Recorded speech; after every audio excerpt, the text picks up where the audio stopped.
Okay, welcome back to another installment in this build vlog series.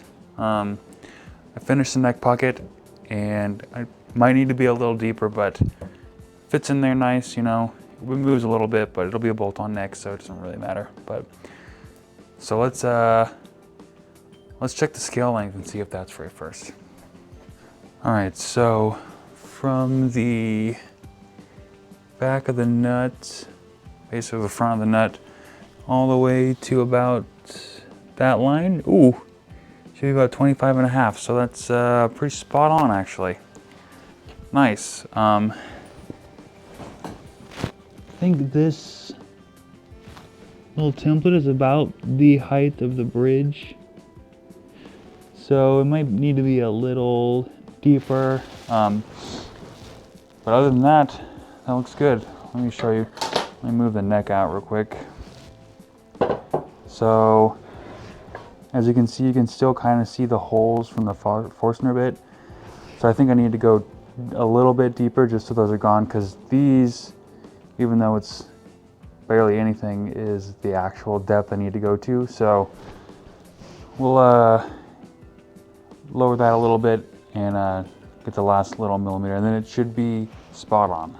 Unfortunately, I don't have the right size router bit, and my router won't go deep enough with the small bit that I could use. So I gotta put the template back on. So I'll do that real quick. Okay, I got the template back on, stable. I got the router depth set. So let's finish the neck pocket. That would help if I plugged it in. Okay. Ooh, that would have been bad.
Now that looks really good.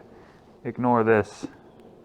Don't know what happened there. It's probably, honestly, the router base bending a little bit, but that'll be fine. But yeah, that looks good. Okay, now that the neck pocket is done, we have this line here.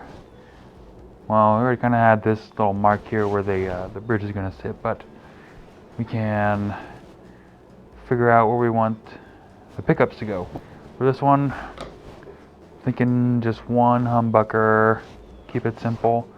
I already made the humbucker, but I haven't tested it.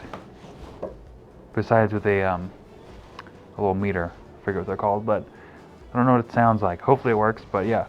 So I have this template with the little ears for doing into the body, and then I have another template over there for when we put a pick guard on this thing, which we will do eventually. But yeah, let's figure out where the pickup goes. Okay, so what I'm going to do here is draw a line for at that 25.5 inch mark for the bridge. I don't really know a good way to do this other than taking this ruler, matching it up to the center line, which I know is good, and then butting this ruler up best I can, just so, need some more lead, it's parallel here. Yeah, that looks good. So this is the bridge line. which this is like the middle of the saddles, I should say. So the bridge will probably end, you know, probably like there-ish. Probably not that far. Probably like there. Bridge will end there. So from here up is all pickup territory, and I think just gonna do one bridge pickup. Actually, I think I'll wait till I have the actual bridge to figure out lines and all that, instead of, you know, doing this kind of stuff, so I can be more accurate. But yeah, probably end up right about there. One pickup, one humbucker in the bridge position. Maybe I'll change my mind and put another one up here, but I only have one made right now. So yeah, that is the next step. Get the bridge. Okay, so since I don't have the bridge right now, and I don't really want to do more on the body until we get the bridge, we're gonna move to the neck. And I think for this one, I'm gonna do a new thing for me, which is put binding on it. So I have a binding router bit in the router already. Just need to adjust the height and go for it. I did a test piece on the old neck that we had, that I decided not to use. Did a test around there. Seemed to work pretty well, so hopefully this goes the same. Okay, so to set the height for this, what I'm gonna do is take the binding that I'm gonna use, roll this thing up until, let's see, let me think about this. So since I'm using a router table, it'll be upside down. So I want the binding to be like just above the cutter, I think. So the binding will stick up from the top, so I can shave it down by hand, just so we don't cut off the fretboard and it's too low in the end, we can't fix it. So yeah, that looks pretty good. It's like a millimeter or two below the cutter. Let's see if I can zoom in. Okay, so I'm blocking the light. No, it doesn't really work. Right there, you can kind of see the binding is just barely above the router table. So wrong way again. Whatever, let's do it. Okay, triple checked everything. Got all my safety stuff on. Let's do it. Turn on the router. Make sure nothing's in the way.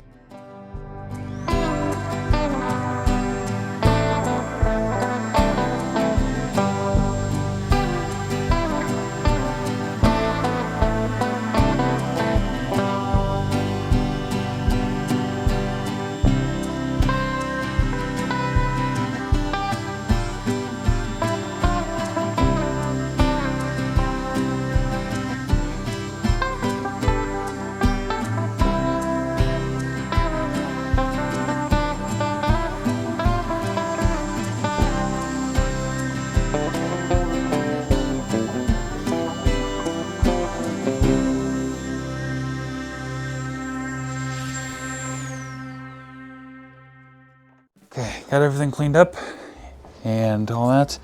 Moment of truth. Let's see, did I mess up all the hard work? I don't think so, but it's nerve-wracking. Oh my goodness, that's perfect. So I don't know if you can see, but it hangs over just a little bit, which gives me enough room to trim it. Didn't quite get the fretboard all gone, so there'll be a little stripe of rosewood there, but hey, maybe that's my thing. Maybe that's my thing now. One thing I didn't do was kind of mark where it ends, so I'll have to figure that out. I might just run this up, kind of sand it down a little bit to stay with the profile of the neck, but that's a later problem. Cool, so I went back and routed a little more so they kind of match on both sides. Fortunately, I don't have tape to hold the binding on while I glue it up. So probably won't do that today. I think the next step is trimming the headstock down, which is where I messed up on the first build. So I'm not too excited about doing that, but gotta do it. We'll figure it out. Okay, so the average Telecaster headstock thickness is like 16, 17 millimeters. This is 27-ish. So I'm gonna take about 10 off. I'm gonna use this tool, which I'll set the depth to 10 or 11 mil and then kind of run around. And this blade will focus on the end. We'll cut a groove in there and then I'll trace it with a pencil so it's easier to see. And then cut it on the bandsaw. That's the plan. Okay, definitely thought I was recording, but basically took this thing, went all the way around, colored in with pencil so it's easier to see. I'm gonna double check it. Yeah, I'll just do it with these. It should be 11 mil. Yep. There. Let's check on this side. Help if I measure the right end. Cool. So it's set to 11 mil. Now we cut it out on the bandsaw. Okay. So I think the plan for this one is a little different than last time. Last time I did this, I used a piece of wood that I don't think was square and wasn't clamped straight. But I know this is super scientific, but I look straight. I'm using my table saw fence because my bandsaw is not good enough. It's also not big enough as far as resaw capacity, but this worked well when resawing those fretboards, which ended up being too short. But yeah, so hopefully this will work well for this as far as I can go anyway. And we'll figure out the rest, but let's do this. This is very nerve-wracking.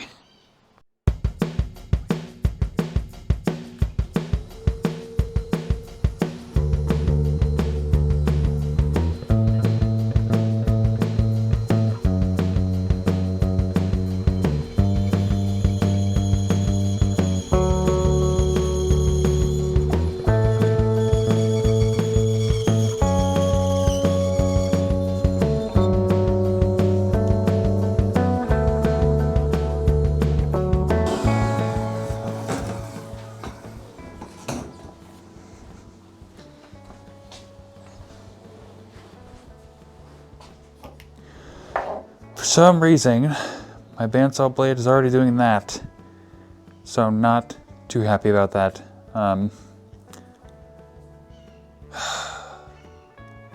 Don't know what I'm gonna do. Maybe a handsaw. Maybe I'll try it with a handsaw.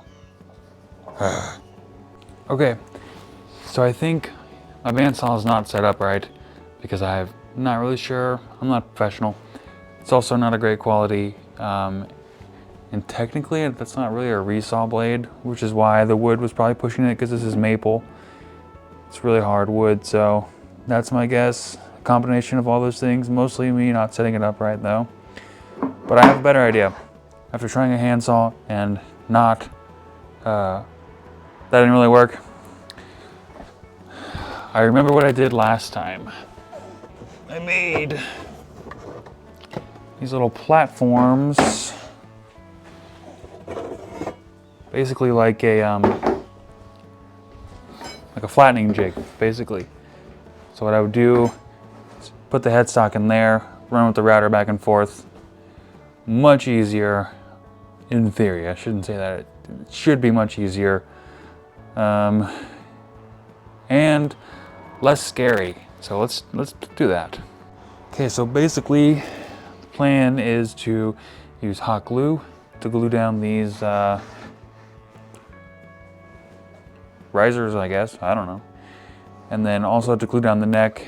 It won't really matter since this will all be gone once we do the final shaping anyway, so any tear out or whatever won't really matter. So I'm gonna glue these kind of at an angle to get as much coverage as I can. I have the big extended router base, but you know, something like that. Probably once the glue dries up, or heats up, and then yeah, then once the glue dries, we will work our way down to this line with the big old router bit. Or I could use the router table. Would that work? I think it would. Let me think about that. Okay, so I did a little bit of a test there on the router table.